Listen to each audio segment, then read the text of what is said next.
السلام علیکم ورحمۃ اللہ وبرکاتہ۔ بسم اللہ والحمد للہ والصلاة والسلام علی رسول اللہ، اما بعد فاعوذ باللہ من الشیطان الرجیم، بسم اللہ الرحمن الرحیم۔ ان عدۃ الشہور عند اللہ 12 شہرا فی کتاب اللہ، بے شک مہینوں کی تعداد اللہ کے ہاں ازل سے 12 ہے۔ اللہ کی شریعت میں، اللہ کے لوح محفوظ میں، یوم خلق السماوات والارض، جس دن سے آسمان و زمین کی تخلیق ہوئی ہے، اللہ نے ازل کے فیصلے کو آسمان و زمین پر نافذ کر دیا کہ 12 قمری مہینے ہوں۔ منہا 4 حرم، اس میں سے 4 مہینے زیادہ عزت و احترام والے، جس میں گزشتہ شریعتوں میں جنگ کرنا، جہاد کرنا ممنوع تھا۔ ذی قعدہ، ذی الحجہ، محرم، رجب۔ اس شریعت میں یہ حکم منسوخ ہو چکا ہے، البتہ عظمت والا حکم آج بھی برقرار ہے۔ ذالک الدین القیم، ان مہینوں کا احترام، ان مہینوں میں خصوصیت سے نافرمانی نہ کرنا، خصوصیت سے عبادات بجا لانا، یہی سیدھا اور درست دین ہے۔ فلا تظلموا فیہن انفسکم، لوگو خصوصیت سے اس مہینوں میں ظلم کر کے، نافرمانی کر کے اپنے اوپر ظلم نہ کرنا۔ لا الہ الا اللہ واللہ اکبر۔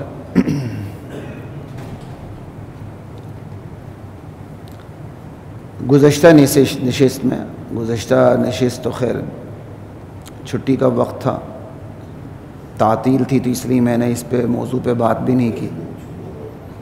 جہاں سے بات چھوٹی تھی انشاءاللہ ادھر سے ہی آغاز ہوگا۔ اللہ نے 12 مہینے بنائے، اسلامی کیلنڈر، اسلامی ہجری سال 12 قمری مہینوں پر مشتمل ہے۔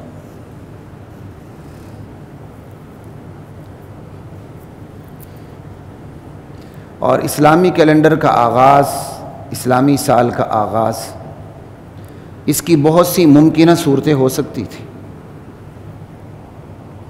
3 بڑی ممکنہ صورتیں تھیں، یہ تھی کہ غزوہ بدر سے آغاز کر دیا جاتا، حق و باطل کی واضح تفریق، بدر کا میدان تھا، کوئی اور میدان نہیں رہا کبھی بھی۔ یہ بات یاد رکھیں، اسلام اللہ کے نبی کے دور میں مکمل ہو چکا تھا، اور اللہ کے نبی کے دور میں جو قربانی دی گئی، بعد کی لاکھوں قربانی اللہ کے نبی کے دور کی قربانی کا مقابلہ نہیں کر سکتی۔ خصوصاً اس محرم میں اس طرح بیانات ہوتے ہیں ہمارے شعائر کی، ہمارے اصول کی، ہمارے عقائد کی، ہمارے نظریات کی، اس طرح دجیاں بکھیری جاتی ہیں۔ ہم سمن بکمن عمیون ہو کے ٹی وی پر بڑے آرام سے سنتے ہیں، ہمیں شرم نہیں آتی، ہماری غیرت وہاں جاگتی نہیں ہے۔ دور نبوت میں جو قربانیاں دی گئیں، اس کے بعد تا قیامت جو قربانیاں دی جاتی رہیں گی، اس کا مقابلہ مجموعی طور پر بھی دور نبوت سے نہیں ہو سکتا۔ محرم کی عظمت یہ کسی زمینی حادثے کا نتیجہ نہیں ہے، محرم کی عظمت یہ آسمانی فیصلہ ہے اور ازل سے فیصلہ ہے۔ یوم خلق السماوات والارض، اس دن سے فیصلہ ہے، اس سے بھی پہلے فیصلہ ازل میں یہ لکھا ہوا تھا لوح محفوظ میں۔ ہماری تو غیرت جاگتی نہیں ہے، ہم کس موضوع پہ بات کریں تو کیا آپ کو جگانے کی کوشش کریں۔ اسلامی سال کا آغاز بدر سے بھی ہو سکتا تھا، نہیں کیا گیا۔ فتح مکہ سے ہو سکتا تھا، نہیں کیا گیا۔ حجۃ الوداع سے ہو سکتا تھا، جب دین مکمل ہوا، نہیں کیا گیا۔ اسلامی کیلنڈر کا آغاز ہو سکتا تھا، اور کئی صورتیں پیش ہو سکتی ہیں۔ اس کے علاوہ 4 بڑی ممکنہ صورتیں ہیں جسے بخاری کے شارح حافظ ابن حجر نے نقل کی ہیں۔ 4 بڑی ممکنہ صورتیں، ولادت رسول سے اس کا آغاز ہو سکتا تھا، نہیں کیا گیا۔ کیوں؟ عیسائیوں سے مشابہت نہ ہو۔ ایک حکمت یہ ہے، حکمتوں میں سے ایک حکمت یہ ہے، عیسائیوں سے مشابہت نہ ہو۔ عیسائی عیسوی سال جو سال کا آغاز ہے ان کا، وہ تو 25 دسمبر کہتے ہیں نا، لیکن جو عیسائی سال بنا ہے، جو عیسائی کیلنڈر بنا ہے، اس کا تعلق عیسیٰ علیہ السلام کے پیدائش سے ہے۔ چاہے وہ پیدائش ہمارے نزدیک غلط ہے، ان کے نزدیک تو صحیح ہے نا۔ تو عیسائی کیلنڈر کا آغاز ان کے نبی کی پیدائش سے ہوتا ہے۔ اسلام نے یہ مشابہت بھی نہیں رکھی، یہ یکسانیت بھی برداشت نہیں کی۔ سمجھ آئی؟ ولادت رسول سے آغاز نہیں کیا گیا۔ اسی طرح بعثت رسول سے آغاز نہیں کیا گیا جب غار حرا میں جبریل امین پہلی وحی لے کر آئے تھے، نہیں کیا گیا۔ کیوں؟ نبوت بہت بڑی چیز ہے، لیکن صرف نبوت میں وہ جامعیت نہیں جو ہجرت میں جامعیت ہے، اس پر میں بھی بیان کروں گا۔ وفات رسول سے بھی آغاز نہیں کیا گیا کہ ایسے میں امت کا غم تازہ ہوگا۔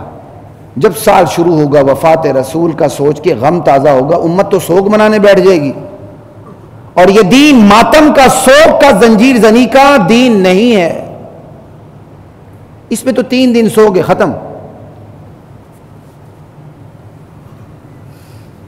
لا الہ الا اللہ۔ یہی وجہ ہے کہ حضرت حسین سے بڑے حضرت علی ہیں، جو حضرت حسین کے والد ہیں، 40 ہجری 17 رمضان کو فجر کی نماز کی طرف جاتے ہوئے شہید ہوئے۔ تو رمضان ماتم کا مہینہ قرار دیا گیا۔ حضرت علی حضرت حسین سے افضل ہے، باپ بیٹے سے افضل ہے، لیکن اس کو ماتم کا سال یا ماتم کا مہینہ یا ماتم کا دن مقرر نہیں کیا گیا۔ حضرت علی سے حضرت عثمان افضل ہیں، جن کی شہرت کاٹی گئی، پانی بند کیا گیا۔ انسانیت کے اندر مظلوم ترین شہادت حضرت عثمان غنی رضی اللہ تعالی عنہ کی، جنہوں نے نبی کی وصیت پر عمل کرتے ہوئے خلافت کا لباس اتارا نہیں، ہاتھ بھی نہیں اٹھایا۔ لیکن وہ جو شہید ہوئے حضرت عثمان غنی، غالباً ذو الحجہ میں، ماتم کا مہینہ۔ حضرت عثمان سے بڑے حضرت عمر یکم محرم میں شہید ہوئے۔ یکم کو نبیوں کوئی فرق نہیں پڑتا بھائی، یہ کون سی تاریخیں کوئی یقینی ہوتی ہیں؟ 10 محرم کون سی یقینی حضرت حسین کی؟ خود اس کے اندر 1 سے زائد آرا موجود ہے۔ اگر یکم محرم حضرت عمر کی یقینی نہیں تو کیا فرق پڑتا ہے؟ لیکن جو بھی ہو، حضرت عمر کی شہادت کا مہینہ یا دن بھی سوگ کا مہینہ قرار نہیں دیا گیا، جو حضرت عثمان سے بھی افضل ہے۔ پھر حضرت عمر سے افضل کون ہے؟ ابو بکر صدیق رضی اللہ تعالی عنہ، امت میں افضل ترین امتی، جن کا ذکر قرآن میں ہے، ثانی اثنین وَسَيُجَنَّبُهَا الْأَتْقَى۔ ان کی وفات کتنا بڑا صدمہ، لیکن ان کی وفات کا مہینہ بھی سوگ کا مہینہ قرار نہیں دیا گیا۔ ان سے بھی بڑے کون ہیں؟ نبی علیہ السلام۔ کوئی تقابل ہی نہیں امتی اور نبی میں۔ نبی علیہ السلام کی وفات سے بڑھ کر دنیا میں کوئی صدمہ آیا ہی نہیں۔ 1000 شہادتیں اکٹھی ہو جائے صحابہ کی، حضور کی وفات کا غم کا مقابلہ نہیں کر سکتی، لیکن وفات رسول کا مہینہ بھی ماتم کا، سوگ کا مہینہ قرار نہیں دیا گیا۔ اور احتیاط اسلامی کیلنڈر میں یہ رکھی گئی کہ اسلامی کیلنڈر کا آغاز وفات رسول سے نہیں کیا گیا۔ کہیں امت کا غم تازہ ہوگا، سوگ منانے نہ بیٹھ جائے۔ یہ ساری تفصیل آپ لوگوں کو چکنا کرنے کے لیے کرتا ہوں، اور اپنی جان ہتھیلی پہ رکھ کے کرتا ہوں. یہ مفت میں باتیں نہیں آتی ہیں. پھر بھی آپ کی گالیاں سننے کو ملی تو کوئی بات نہیں, آپ کی گالیاں ہمارے لیے ثواب کا باعث ہے.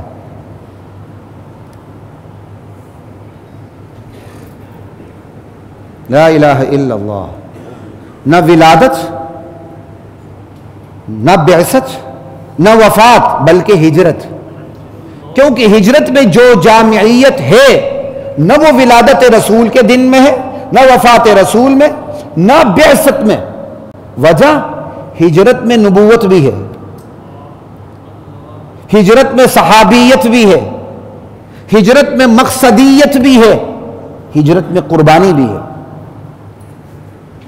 نبوت میں ہجرت نہیں ہے لیکن ہجرت میں نبوت ہے. نبوت کا انتخاب نہیں کیا گیا کہ جب آپ کو نبوت ملی اس دن سے اسلامی کیلنڈر کا آغاز ہو, بلکہ ہجرت سے کیا گیا کہ ہجرت میں نبوت بھی ہے, نبوت کے ساتھ صحابیت بھی ہے, مقصدیت بھی ہے کہ کس مقصد کے لیے ہجرت کی تھی, قربانی بھی ہے. یہ چار بڑی چیزیں جمع ہو جاتی ہیں ہجری سال سے آغاز کرنے میں. تین ممکنہ صورتیں میں نے آپ کو بتا دی, بدر کی وہ بھی نہیں, فتح مکہ کی وہ بھی نہیں, حجۃ الوداع وہ بھی نہیں. پھر چار ممکنہ صورتیں, ولادت رسول بھی نہیں, وفات رسول بھی نہیں, بعثت رسول بھی نہیں. بعثت پڑھ لیں, بعثت پڑھ لیں, دونوں ٹھیک ہے, عربی میں دونوں آتے ہیں. ہم چونکہ اردو میں بعثت پڑھتے ہیں تو چونکہ عربی میں بعثت بکسر الباء آتا ہے تو میں نے کہہ دیا ہجرت رسول. تو اسلامی کیلنڈر کا آغاز ہجرت رسول صلی اللہ علیہ وسلم سے. اب بھائی مہینہ پہلے کون سا رکھا جائے, اس میں بھی بہت سی صورتیں آ سکتی تھی. سب سے بڑا مہینہ, مہینوں کا سردار کون سا ہے؟ رمضان. نہیں کیا گیا شروع. کیا صحابہ کی وزڈم تھی, خدا کی قسم. صحابہ کیا پیغام دینا چاہتے تھے قیامت تک آنے والے مسلمانوں کو. مہینوں کا سردار رمضان ہے لیکن ہجری سال کا پہلا مہینہ رمضان قرار نہیں دیا گیا. پھر عظمت والے مہینوں کے اندر رجب بھی ہے, ذیقات بھی ہے, ذی الحجہ بھی ہے. ذو الحجہ تو حج کا مہینہ, حج کے مہینے کو بھی پہلا مہینہ قرار, بلکہ حج کا مہینہ آخری مہینہ ہے. ذو الحجہ کو بھی قرار نہیں دیا گیا, رجب کو بھی نہیں بنایا گیا, ذیقات کو بھی نہیں بنایا گیا, ربیع الاول کو بھی نہیں بنایا گیا. چلے جی مان لیا کہ اسلامی ہجری سال کا آغاز تو ہجرت سے ہو گیا, تو کم سے کم مہینے کا آغاز ربیع الاول سے کر لیتے. کم سے کم مہینے کا آغاز ربیع الاول سے کر لیتے کہ پہلا مہینہ ربیع الاول ہوتا. نہیں کیا گیا. کم سے کم ربیع الاول ہوتا تو اس میں ولادت رسول بھی ہے اور وفات ہے, پھر بھی نہیں کیا گیا. یہ ایویں ہی ہوا ہے. یہ سارا کام صحابہ کے مشورے سے حضرت عمر کی قیادت میں ہوا. یہ کام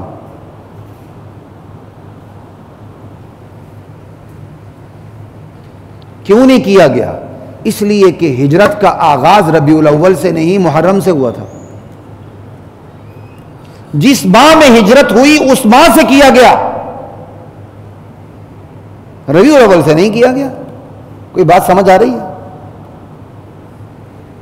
اب اگلا سوال, آپ کہتے ہیں جی جس ماہ سے ہوا اس ماہ سے آغاز ہوا, تو نبی علیہ السلام کی ہجرت قطعی طور پر محرم میں نہیں ہوئی. انصار حج کے لیے آئے تھے, ذو الحجہ کا مہینہ تھا, حج کا مہینہ. بیعت عقبہ ثانیہ اسلامیات میں یہ لکھا ہوتا ہے, بیعت عقبہ ثانیہ. انصار آئے, انصار نے آپ کو دعوت دی, دعوت پیش فرمایا کہ یا رسول اللہ اب مدینہ ہجرت کر کے تشریف لائیں. آپ نے ان کی یہ دعوت حتمی طور پر قبول فرما لی, اور محرم کا چاند نکلتے ہی, محرم کی ابتدا میں ہی صحابہ کو مدینے کی طرف ہجرت کا حکم دے دیا. تو صحابہ نے ہجرت محرم سے شروع کی ہے. کوئی اب سمجھ آئی اس وزڈم کی, اس حکمت کی؟ صحابہ کی ہجرت کب شروع ہوئی ہے؟ محرم سے، اور نبی علیہ السلام نے ہجرت 2 مہینے بعد ربیع الاول میں کی ہے۔ اب اگر نبی علیہ السلام کی ذات کو دیکھا جاتا، ولادت اور چلو وفات کو نہ دیکھے، خود ذات مطہرہ کو دیکھا جاتا تو پہلا مہینہ کون سا ہونا چاہیے تھا؟ ربیع الاول، پھر بھی نہیں کیا گیا کہ ذات نبوت نے تو ہجرت ربیع الاول میں فرمائی ہے۔ اپنے یار غار یار مزار ابو بکر صدیق رضی اللہ تعالی عنہ کے ساتھ، چونکہ آپ نے حکم دیا تھا کہ محرم میں ہجرت کر جاؤ، تو یہ حکم بھی سیرت نبوی ہے کہ نہیں؟ اس لیے محرم سے آغاز کیا گیا۔ ایک تو آپ نے عزم بالجزم فرمایا تھا، اور دوسرا آپ نے اس عزم پر عمل کرتے ہوئے اپنے سے پہلے صحابہ کو بھیجنا شروع کر دیا تھا۔ اس لیے ہم کہتے ہیں ہجری سال، ہجرت نبوی سال نہیں کہتے، تاکہ ہجری سال میں صحابہ بھی آ جائے، خود نبی بھی۔ ہاں، اس ہجرت کی کا جو منتہا تھا، جو پیک لیول تھا، وہ نبی علیہ السلام کی ہجرت مبارکہ تھی۔ اور اگر کوئی کہے جی ہجرت سے مراد ہی ہجرت نبوی ہے تو کوئی فرق نہیں پڑتا۔ اس لیے ہجرت صحابہ نے بھی کی، ہجرت اللہ کے رسول نے بھی کی۔ صحابہ کی ہجرت کامل تھی، اللہ کے رسول کی ہجرت اکمل تھی۔ تو جو ہجرت اکمل تھی اس کو لفظوں میں بھی ظاہر کیا، ہجرت نبویہ، الہجرت النبویہ۔ الف لام عہد خارجی کا لے لیں، یہ گرامیٹیکلی بحث ہے، اس میں نہیں جاتا۔ اگر ہجرت سے مراد ہجرت نبوی بھی لیں تو مطلب کیا ہوا؟ جو ہجرت مرتبے میں غالب تھی اس کو لفظوں میں بھی غالب رکھا، لیکن صحابہ کی ہجرت کی نفی نہیں کی۔ یہی وجہ ہے کہ محرم سے سال کا ابتدا ہوا، کیونکہ صحابہ کی ہجرت محرم سے شروع ہو چکی تھی۔ یہ بالکل ایسا ہی، یہ قرآن کے احکامات ہیں جن کا تعلق مرد و زن دونوں سے ہوتا ہے، لیکن لفظ کون سا استعمال ہوتا ہے؟ اکثر مردوں کا، مذکر، اور جس میں مؤنث خود بخود شامل ہوتے ہیں۔ بالکل اسی طرح ہجرت نبویہ میں چونکہ اللہ کے نبی کی ہجرت کو مرتبہ حاصل تھا تو ہجرت نبویہ کہہ دیا گیا، لیکن صحابہ کی ہجرت کی نفی نہیں کی گئی۔ اور نفی یوں نہیں کی گئی کہ ہجرت کے سال کا آغاز محرم سے کیا گیا، جو واضح بات ہے کہ یہ تو صحابہ نے ہجرت کی ہے۔ خود ہجری سال کا آغاز محرم سے کرنا یہ خود داخلی شہادت ہے، خود داخلی ایویڈنس ہے، اندر کی ایویڈنس ہے۔ اگر اس کو میں قانونی زبان میں بیان کروں تو خود محرم سے سال کا آغاز کرنا یہ داخلی شہادت ہے کہ ہجرت کا آغاز کب سے ہوا ہے؟ محرم سے ہوا ہے۔ اس لیے 1445 ہجری کا مطلب واقعی یہی ہے کہ ہجرت کا یہ 1445واں سال ہے قمری۔ لا الہ الا اللہ اللہ اکبر۔ اب ذرا آگے چلتے ہیں۔ اب یہ جو ہجری سال ہے جس کا آغاز ہجرت سے ہے اور ماہ محرم سے ہے،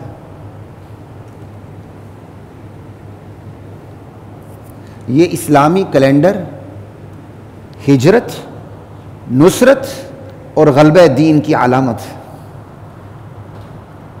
صحابہ کی کتنی بڑی وزڈم تھی۔ اسلامی جو کیلنڈر ہے، آج کیلنڈر کی جتنی اہمیت ہے نا اس دور میں اتنی نہیں تھی، یہ بھی آپ کو پتہ ہونا چاہیے۔ آج اس دور میں کیلنڈر کی جتنی اہمیت ہے، حساب کتاب جتنی ترقی کر چکا ہے، اس دور میں کیلنڈر کی وہ اہمیت نہیں تھی۔ اس کے باوجود صحابہ نے کتنا خیال کیا۔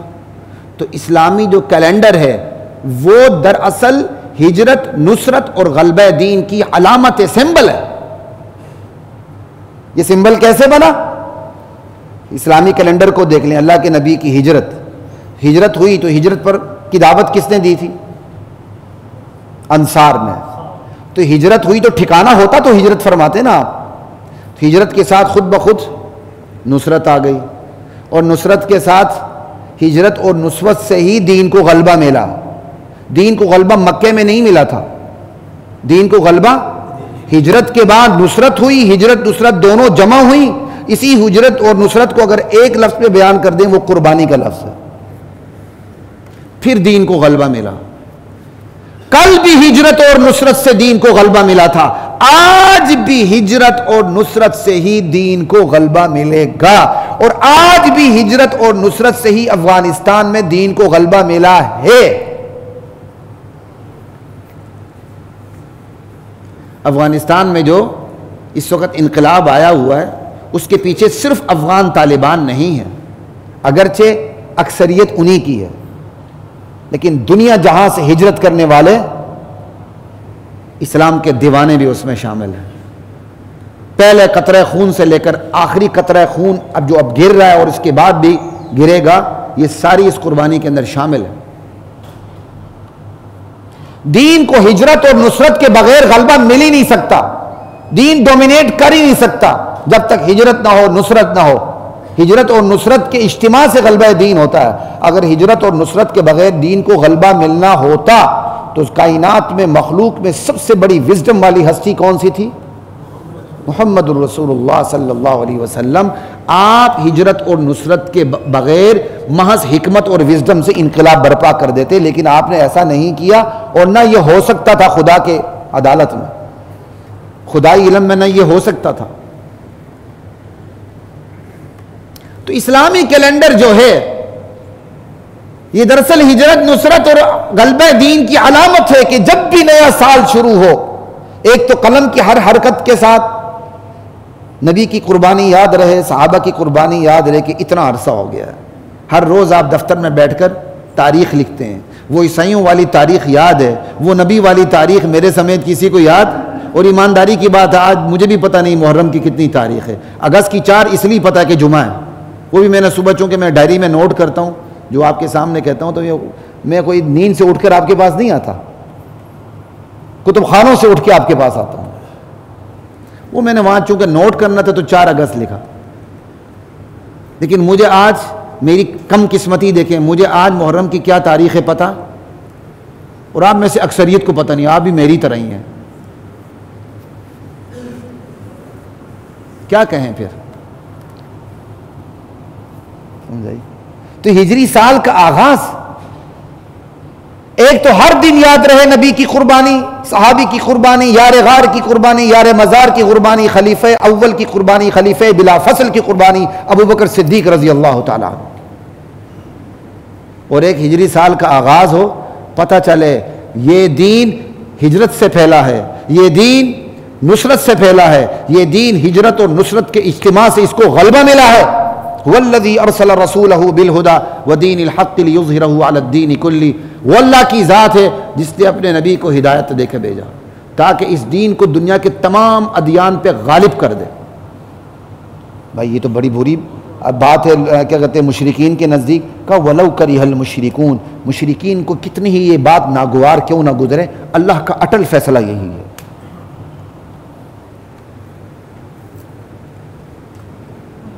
انما الاعمال بالنیات، اعمال کا مدار نیتوں پر۔ وانما لامرئ ما نوى، آدمی کے لیے وہی کچھ ہو جو اس نے نیت کی ہے۔ بہت بڑا کام کیا، نیت کم ہے، اور نیت کو دیکھتے ہوئے وہ بہت بڑا کام بھی مرتبے کے لحاظ سے نیچے آ جائے گا۔ فمن كانت هجرته الى الله ورسوله فهجرته الى الله ورسوله، جس کی ہجرت اللہ اور اس کے رسول کی خاطر ہے، کیا کہنا اس کی ہجرت کا، واقعی اس کی ہجرت اللہ اور اس کے رسول کی خاطر ہو گئی۔ ومن كانت هجرته الى دنیا يصيبها او امرأة ينكحها فهجرته الى ما هاجر اليه، جس نے دنیا پانے کے لیے ہجرت کی، ڈالر پاؤنڈ کے لیے 10 سال جرمن میں رہا، شکاگو میں رہا، کینیڈا میں رہا، فلاں جگہ رہا، فلاں جگہ رہا، بیوی کا منہ تک نہیں دیکھا، پتہ نہیں بیوی کیا کرتی ہے، میاں کیا کرتا پتہ ہی کسی کو نہیں، اولاد کہاں جا رہی، کہاں بھٹک رہی پتہ ہی نہیں، لیکن کامیابی کیا ہے، ڈالر پاؤنڈ یورو آ رہے ہیں۔ کہ جس نے جس چیز کے لیے دنیا کے لیے کی یا عورت کے لیے کی، آج کتنی عورتیں آ رہی ہیں ماشاءاللہ، پٹھانوں کے گھروں میں بھی آ رہی ہیں، دیر سارا بھر رہا ہے ماشاءاللہ۔ کیوں جی؟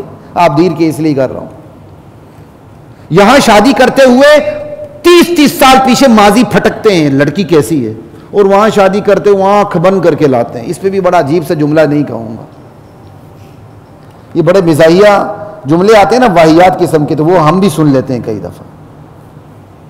یہ بڑے نصیب کی بات ہے، انا للہ و انا الیہ راجعون، استغفر اللہ العظیم۔ سمجھ آئی بات؟ یہاں دیکھیں گے تو 30 سال پیچھے کا شجرہ دیکھیں گے، بیٹی کیسی ہے، اس کی ماں کیسی تھی، اس کی نانی کیسی ہے، یہ نائی ہے، سید ہے، میراثی ہے، ڈوم ہے، بان ہے، جٹ ہے، بٹ ہے، عوان ہے، کیا ہے. اور وہاں وہ تو ہوتی فرشتہ، وہ ہے ہی تہجد گزار. اس کی تو آنکھ نے کبھی، ہاتھ نے کبھی، جسم نے کبھی جسم کے کسی عضو نے خیانت کی نہیں. وہ اتنی پاک صاف کرسٹل کلیئر. اور بھی کوئی لفظ بولیں جو اس منبر کے مناسب نہیں ہے. یہاں کا طبقہ لا رہا تھا، ماشاءاللہ پٹھان بھی لا رہے ہیں. وہ لا کے جناب علی اس کی کیا کہتے ہیں، اس کی نشر و اشاعت بھی کر رہے ہیں. جی اس گوگل نے اور اس ذرائع ابلاغ نے، اس سوشل میڈیا نے، جن کی غیرت تھی نا ان کی غیرت بھی مار دی ہے. جن کی غیرت تھی نا کہ ہم غیرتی ہیں، ان کی غیرت بھی اس نے سوشل میڈیا نے مارنی شروع کر دی. خدا کی قسم یہی وجہ ہے کہ لوگ خوش ہوتے ہیں، یار ناردرن ایریا جائیں گے گرمیوں میں یہ وہ. اور جب بھی یہ چھٹیوں کے دن آتے ہیں مجھے خوشی کی بجائے افسوس ہوتا ہے. کیوں؟ کہ میں دیکھتا ہوں میرے علاقے کا کلچر اس ٹورزم نے بڑا غرق کر کے رکھ دیا ہے. میرے علاقے کے کلچر کو یہ ٹورزم بے حیا بنا رہا ہے. میری علاقے کی عورت کو یہ بے لگام کر رہا ہے. مجھے کبھی خوشی نہیں ہوئی. کاش وہی پرانا دور واپس آ جائے جب شاہراہ قراقرم پہ صرف کھوتے چلتے تھے. پھر دیکھتے ہیں کتنا ٹورزم ترقی کرتا ہے. لیکن کوئی بات نہیں، یہ تو امتحان ہے نا، ہر چیز امتحان ہے. اس وقت ترقی نہیں تھی، وہ امتحان تھا. آج ترقی ہے، یہ امتحان ہے. لا الہ الا اللہ. بات کہاں سے کہاں چلی گئی؟ بات اسی پہ ہو رہی تھی، ہجرت پہ، نصرت پہ. کہ جس نے ہجرت کی اللہ اور اس کے رسول کی خاطر، کیا کہنا. جس نے دنیا کے لیے کی، اور دنیا ہی پالے گا نا. تھوڑی سی عورت کے لیے کی، عورت پالے گا بس. فہجرتہ الی ما ہاجر الیہ. اس کی ہجرت اسی طرح جس طرح اس نے کی ہے. زیادہ بات کرنی بھی اللہ کے نبی نے گوارا نہیں فرمایا. بس اسی طرح جس طرح اس نے ہجرت کی ہے. دوبارہ دنیا کا نام لینا بھی آپ نے گوارا نہیں کیا. واپس دوبارہ آپ نے عورت کا نام لینا بھی گوارا نہیں کیا. اور آج ہماری ہجرت، کوئی بستر اٹھا کے چلے، آپ کو دین سکھانے کے لیے چلہ لگائے، او ملا، او بستر میں، او لوٹے والے. اب تو وہ دور ختم ہو چکا ہے. اب کیونکہ اس تبلیغ میں بڑے بڑے کیا کہتے ہیں اسٹار لگ گئے ہیں. اگلے وہی بھی تبلیغ میں لگا ہوا. اب چپ ہو جاتے ہیں. وہ چپ اس لیے ہوئے کہ دنیا کا غلبہ آ گیا. ہم کیونکہ وہاں بھی تبلیغ میں بھی دنیا والے کافی آ چکے ہیں، وہ کام بہت پھیل چکا ہے. تو ہم بھی تبلیغ سے متاثر دنیا کی وجہ سے ہو رہے ہیں، دین کی وجہ سے نہیں ہو رہے. فلاں کھلاڑی آ گیا، فلاں بالر آ گیا، فلاں بیٹسمین آ گیا، اور ہمارے دل میں عزت بیٹھ گئی. یار واقعی تبلیغی جماعت کام کر رہی ہے. قدر کس کی وجہ سے بیٹھی؟ تبلیغ کی وجہ سے نہیں، اچھلنے کودنے والے کھلاڑیوں کی وجہ سے. یہ ہے ہمارا دین. یہ ہے مسلمان جنہیں دیکھ کے شرمائے یہود. ایک صاحب نے داڑھی رکھی. اب رسول اللہ کو دیکھ کر داڑھی رکھیں گے تو انشاءاللہ نہیں کٹائیں گے. کسی کھلاڑی کو دیکھ کر داڑھی رکھ لی تو کھلاڑی کٹا دے گا، ابھی کٹا دیں گے.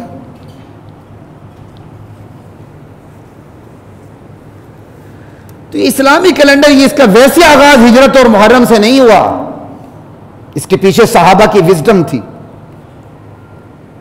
اسلامی کیلنڈر ذہن ساز ہے، ذہن ساز، جو ہجرت اور نصرت اور غلبہ دین کی طرف آپ کو متوجہ کر کے آپ کی ذہن سازی کرتا ہے. اسلامی کیلنڈر ذہن ساز ہے،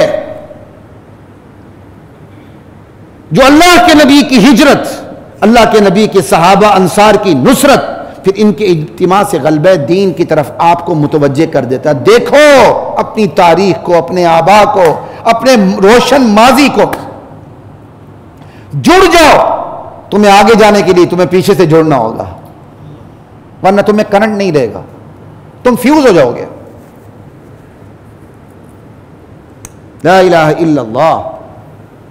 تو اسلامی کیلنڈر ذہن ساز ہے، اور ذہن سازی چھوٹی چیز نہیں ہے. دنیا میں سب سے بڑی عظیم ترین چیز ذہن سازی ہے. کہتے ہیں نا فلاں نے فلاں کے مائنڈ کو ہائی جیک کر لیا. اسلام آپ کو ہائی جیک نہیں کرتا، آپشن دیتا ہے اور پھر ذہن سازی کرتا ہے. وہ تو اپنے کیلنڈر کے ذریعے بھی ذہن سازی کرتا. اور پھر کہتا ہے ومن احسن قولا ممن دعا الی اللہ وعمل صالحا وقال اننی من المسلمین.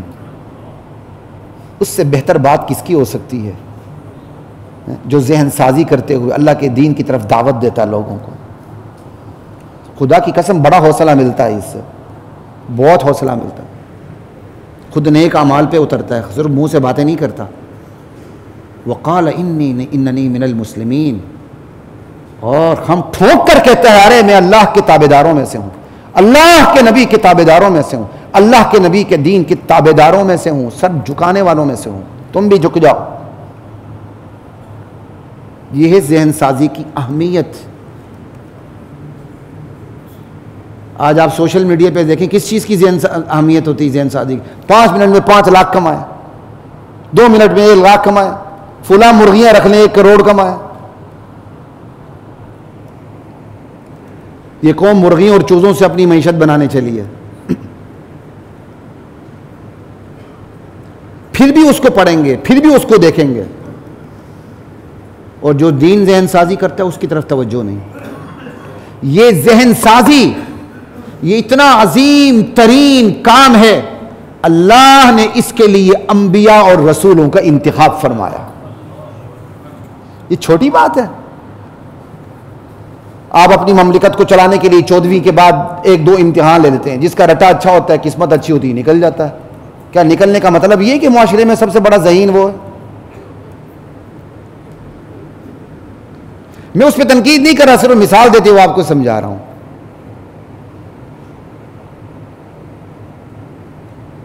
اور جس نے دین کو چلانا ہو اس کے لیے کتنے بڑے ذہن کی ضرورت ہے، اس کے لیے کتنی بڑی ذہن سازی کی ضرورت ہے. اور اس دین کے لیے کس قسم کی اولاد کو وقف کر دینا چاہیے.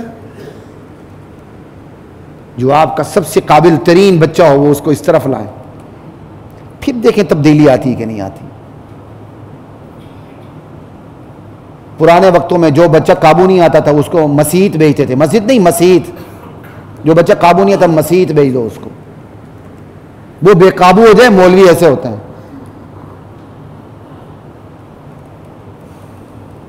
خدا کے لیے ایسے بچے کو پھر مسیت میں نہ بھیجو، اپنے پاس ہی رکھو تاکہ بدنام ہو جائے تو آپ کا گھر ہی بدنام ہو نا.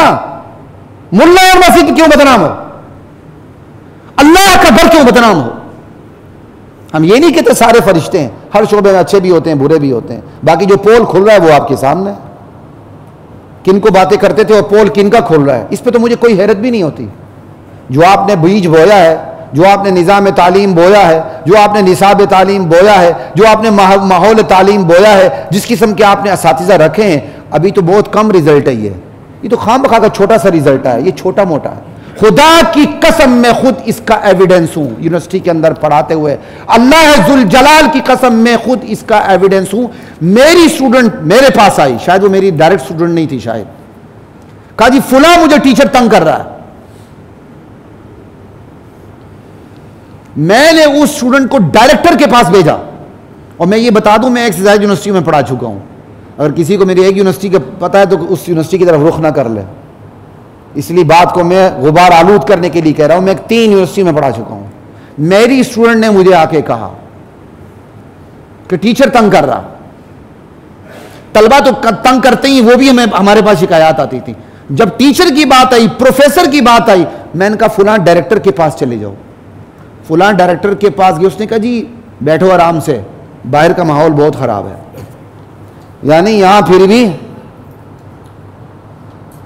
بوڑھے بوڑھے پروفیسر ہوتے، بیویاں جوتی مارتی ہیں، لیکن جائے تو دفتر میں انہوں نے 4 آلے دوالے 4 لڑکیوں کو، جوانوں کو بٹھا کے کہے مارے ہوتے ہیں. چائے کی پیالیاں چل رہی ہوتی ہیں، سوٹے چل رہے ہوتے ہیں، کوئی پوچھنے والا نہیں.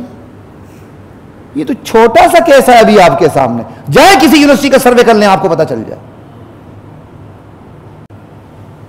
جو آپ نے بویا ہے اس پہ آپ کو حیرت نہیں ہونی چاہیے. اس کا کم سے کم رزلٹ یہ ہے. آگے کیا ہوگا اللہ حفاظت فرما.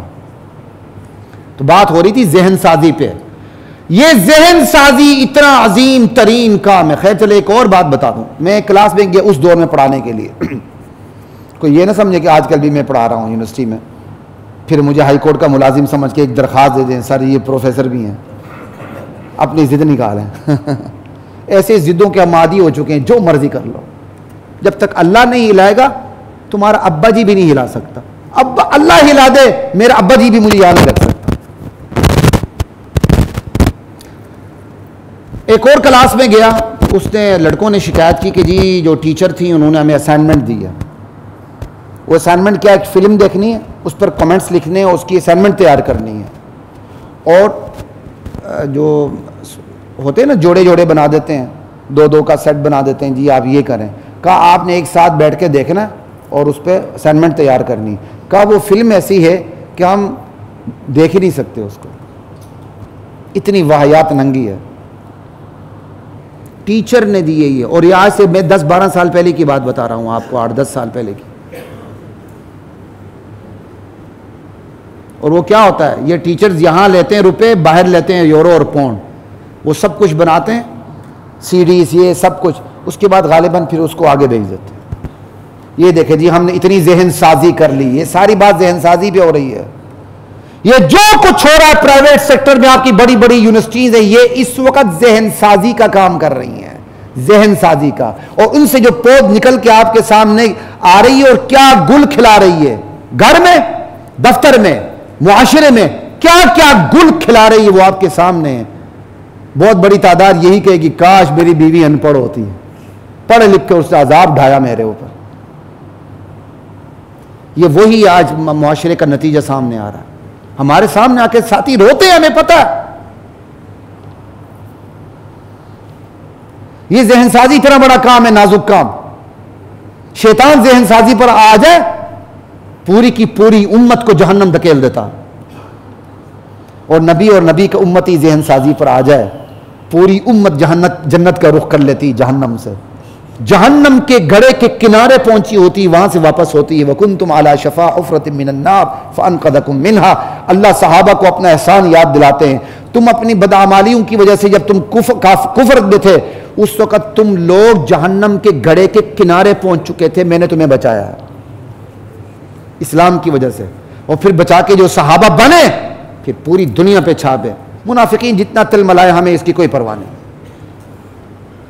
یہ ذہن سازی اتنا سب سے اہم ترین کام ہے. تو ہماری کون سی اولاد کو اس کے لیے وقف ہونا چاہیے. خیر اس پہ بھی بہت سی باتیں، لیکن بس پھر اپنی مثالیں پھر نہیں دینی چاہیے بندے کو. میرے بارے میں بھی کہا گیا کہ جی اس کو دوسری سائڈ پہ لے جائیں. میرے اپنے عزیزوں نے کہا، اور چھوٹے موٹے عزیزوں نہیں، دنیا کے لحاظ سے اعلیٰ ترین منصب پر بیٹھے ہوئے. میرے والد صاحب نے انکار کر دیا، کہا نہ میرے بچوں کی یہ ذہن سازی نہ کرنا. علماء کی اولاد اس لائن پہ نہیں آئے گی، ہم کسی اور کو کیا کہیں گے. آج یہ بیٹھا ہوں تو یہ میرے مرحوم باپ کا صدقہ ہے، ان کے لیے صدقہ جاریہ اللہ بنا دے، یا اول اللہ کی رحمت ہے. اللہ نے ذہن سازی کے لیے نبیوں اور رسولوں کا انتخاب فرمایا. یہ ذہن سازی اتنا عظیم ترین کام ہے.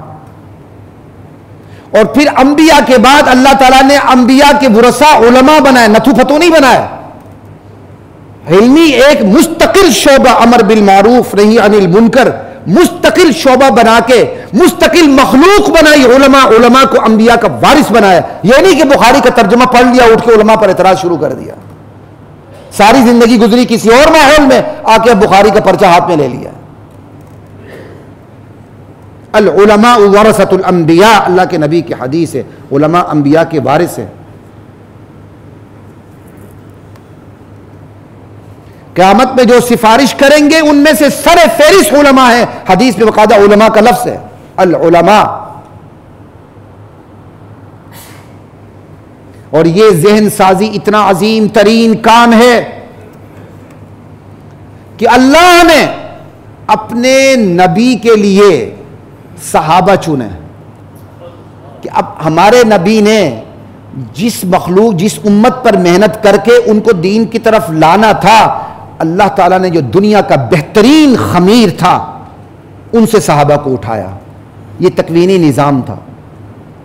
عبداللہ بن مسعود رضی اللہ تعالیٰ عنہ کا قول ہے، بہت مشہور احادیث کے ذخیرے میں موجود ہے، ابھی موقع نہیں کبھی میں آپ کو سناؤں گا. کہ اولئک اصحاب محمد، یہ ہے محمد کے صحابہ صلی اللہ علیہ وسلم. اختارہم اللہ لصحبت نبی ولاقامت دینی. اللہ اللہ نے اپنے ارادے سے اپنے نبی کی صحبت اور مجلس کے لیے ان کو چن لیا تھا، اور پورے دین کے غلبے کے لیے دنیا میں اپنے نبی کے صحابہ کو چن لیا تھا۔ یہ ذہن سازی اتنی عظیم ترین چیز ہے کہ نبی کے سامنے اللہ نے مجھے اور آپ کو نہیں بٹھایا، نبی کے لیے اللہ نے صحابہ کو چنا کہ نبی نے جس پر محنت کرنی وہ بعد والوں کے لیے مقتدا بنے اور وہ نبی کے مقتدی بنے، اور نبی نے جس جماعت پر محنت کرنی وہ ایسی تیار ہو جائے کہ بعد والے کہیں نبی ایسی جماعت تیار کرتا ہے، اور یوں جماعت تیار ہوتی ہے۔ یہ ہے ذہن سازی۔ اس کے لیے اللہ نے صحابہ کا انتخاب فرمایا۔ اللہ اکبر کبیرہ۔ اور یہ ذہن سازی اتنا عظیم ترین کام ہے کہ اس ذہن سازی کی بھی اپنی ترتیب ہے۔ کیف متفق اٹھ کے ویسے ہی جہاں سے دین شروع کرنا وہیں سے شروع ہو جائیں، یہ نہیں ہے۔ کر سب یہ آپ کا کیا دھرا ہے، دیکھ لو۔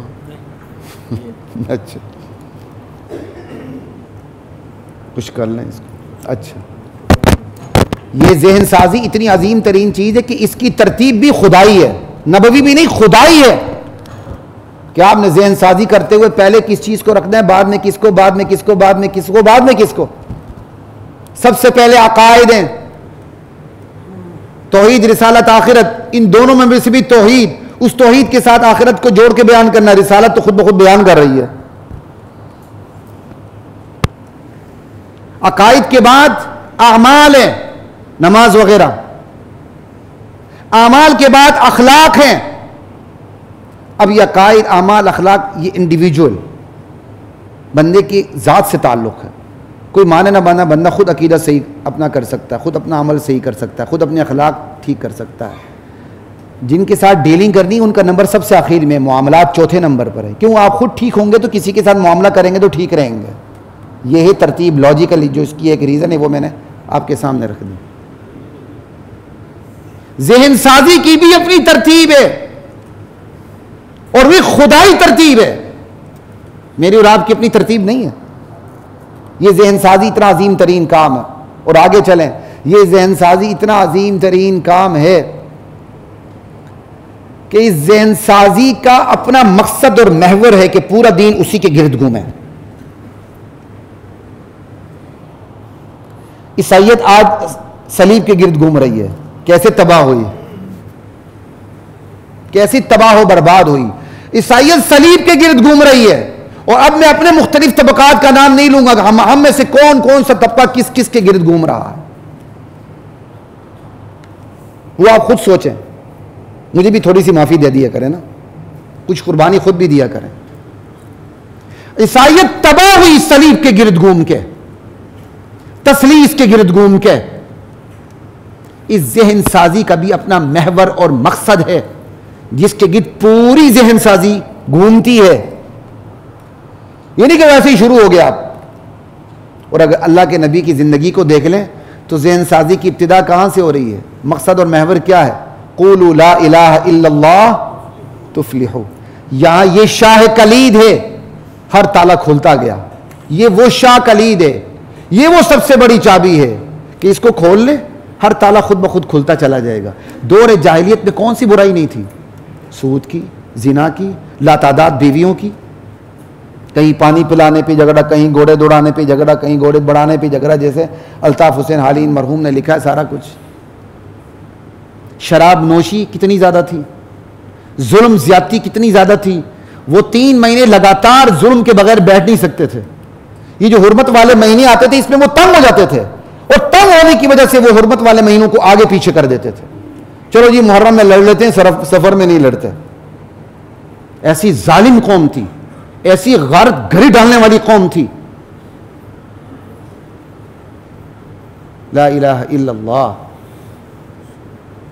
اللہ کے نبی نے کس پر محنت کی؟ یہ کہا کہ شراب نہ پیو، یہ کہا کہ زکوٰۃ دو، یہ کہا کہ حج کرو، یہ کہا کہ نماز پڑھو، یہ کہا کہ لاتعداد شادیاں نہ کرو۔ نہیں، کہاں سے کام شروع کیا؟ لا الہ الا اللہ۔ جب اللہ کی عظمت بیٹھ گئی، شراب بھی چھوٹ گئی، زنا بھی چھوٹ گیا، ظلم بھی چھوٹ گیا، فرشتے بن گئے فرشتے، جس کی مثال اللہ نے لہلہاتی فصل سے دی. پھر کزرع اخرج شطأه فآزر فاستغلظ فاستوى على سوقه يعجب الزراع ليغيظ بهم الكفار. یہ نبی کی تیار کردہ فصل نبی کی محنت سے اپنی نال پہ کھڑی ہو گئی ہے، جو اہل ایمان کو بڑی بڑی لگتی ہے لیکن منافقوں اور کافروں کو بڑی بری لگتی ہے، وہ پھر صحابہ پر تبرہ کرتے ہیں.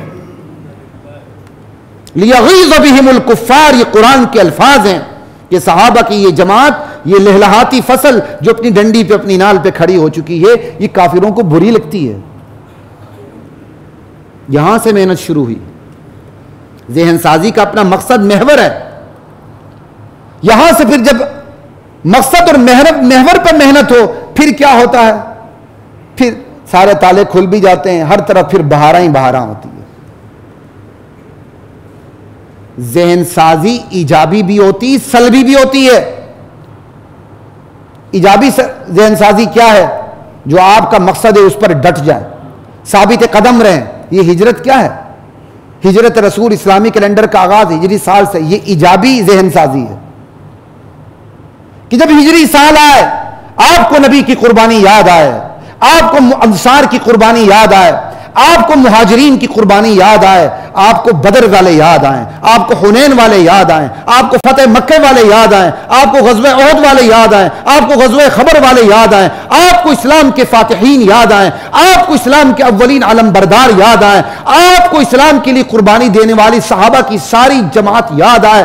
اور پھر ہجری سال شروع ہوتے ہی ان فاتحین کے، ان انصار کے، ان مہاجرین کے، ان عشرہ مبشرہ کے، ان اصحاب بدر کے آپ وہ کیا کرتے ہیں؟ مدح و ثنا شروع کر دیں کہ پوری کائنات گونج اٹھے.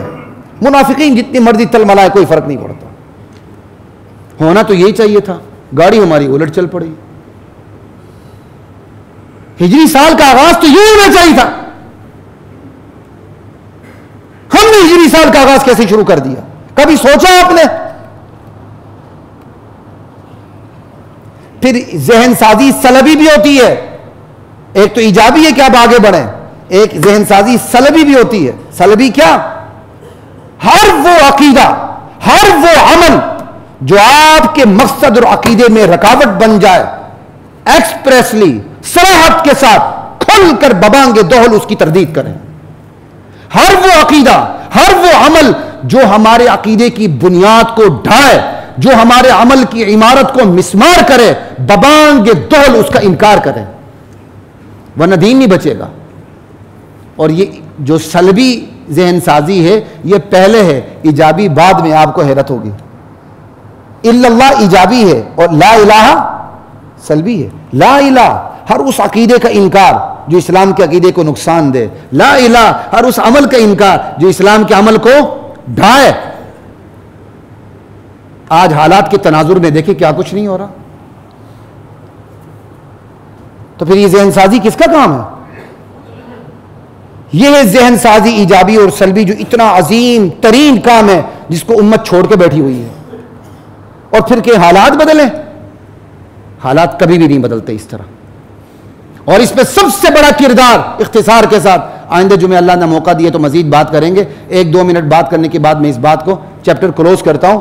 یہ جو ذہن سازی نہیں ہو رہی، نہ ایجابی ہو رہی نہ سلبی ہو رہی ہے، اس پہ سب سے بڑا کردار گناؤنا علماء کا ہے. ناراض نہ ہوں، میں بھی اسی برادری میں ہوں، اگرچہ وکلا برادری سے بھی تعلق ہے، شاید اسی وجہ سے بھی ہم کھل کے تنقید بھی کر لیتے ہیں.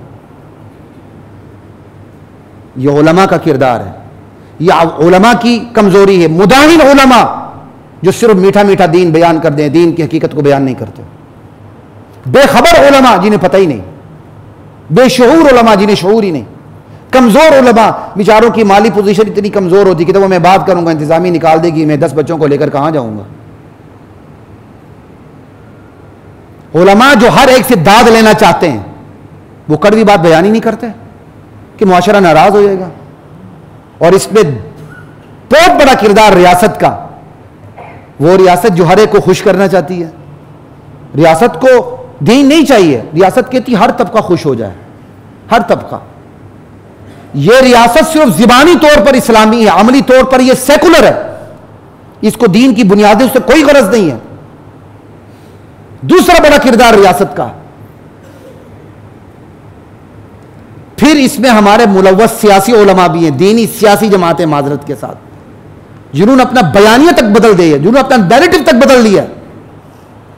ایک اچھی بڑی خاصی اسلامی جماعت جس کی میں قدر بھی کرتا ہوں, اس کے امیر نے پچھلے دنوں کہا غریب صدر یا وزیر اعظم کیوں نہیں بنتا. اس بات کی بات, یار یہ کون سا بیانیہ ہے کہ غریب نہیں بنتا؟ غریب ایک نمبر کا بےایمان, مکار, زناکار, دھوکے باز ہو, اس کو بنائے. یہ بیانیہ کہاں سے آگے غریب نہیں بنتا؟ میں تو کہتا ہوں ساری تا قیامت امیر ہی بنے لیکن صحیح بنے, تا قیامت غریب بنے صحیح بنے. کبھی کسی نبی نے نعرہ لگایا روٹی کپڑا مکان کا؟ یہ سیکنڈری لیول کی چیزیں, ذہن سازی اس کا نام نہیں ہے. کسی نبی نے امیر غریب کا بیانیہ نہیں دیا, نیریٹو نہیں دیا. غریب کیوں نہیں بنا, غریب کیوں نہیں بنا؟ عجیب بات ہے. سیکولر جماعتوں نے غریب غریب غریب کے نعرے لگا دیے, دینی سیاسی جماعتیں بھی اس کے پیچھے پیچھے غریب غریب غریب. ہمیں اقرار ہے انقلاب سماج سے گزر کے آتا ہے, لیکن سماج میں جس قسم کی ذہن سازی کرنی ہے اس کی ترتیب بھی آپ کی نہیں ہے, خدا نے دی ہے. اس خدائی ترتیب پر سماج کی آپ تربیت کریں گے. شروع میں پتھر پڑیں گے جس طرح اللہ کے نبی کو پتھر پڑے تھے. جنہوں نے پتھر مارے وہی آپ کے لیے جان دیں گے انشاءاللہ جب ان کو بات کی سمجھ آئے گی. لیکن چونکہ ہم نے کڑوی باتیں کرنی نہیں, قربانی دینی نہیں, آرام سے ایئر کنڈیشن کمروں میں بیٹھ کے دین کو بیان کرنا ہے بس. وآخر دعوانا, اسی پہ بات ذہن سازی پہ چلتی رہے گی. وآخر دعوانا. وَلَقَدْ أَنزَلْنَا